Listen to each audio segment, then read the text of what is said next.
Today, I'm visiting Windsor as part of my mission to travel to every railway station in Sydney, to check out the station and explore the local area. Windsor Station is on the Richmond Line, 55 kilometres from Central, and is unusual in the Sydney network for having only a single platform. There is just one track passing through the station, and trains in both directions use it.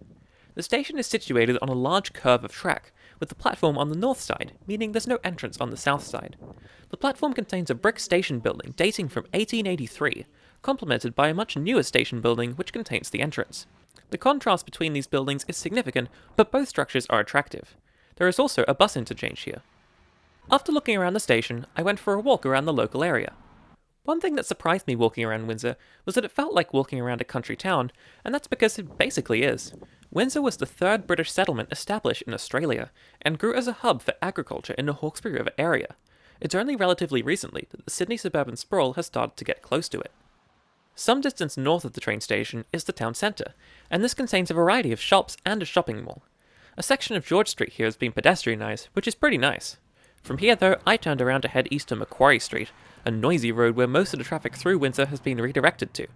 I turned off this road as soon as I could. Here, in the distance, you can see the Jim Anderson Bridge of the Hawkesbury Valley Way, a major road that crosses a floodplain. A few turns later, I passed under the bridge that carries the single-track rail line over Macquarie Street. Some other Richmond Line stations have level crossings on major roads, so it's good that this one doesn't. From here, I walked on various streets in South Windsor to see different types of buildings. From Milam Street, with simple houses on one side and industrial buildings on the other, to Campbell Street, to McLeod Park, to George Street, which has a row of shops here separate from the Northern Group, to Church Street with its pretty trees and footpath. There's a lot to see in Windsor, just a short distance from the train station. Heading back towards the railway, there's a large field called Berewan Park, just to the south of the station. I then ended up back at George Street, which has a large bend here to go under the rail line.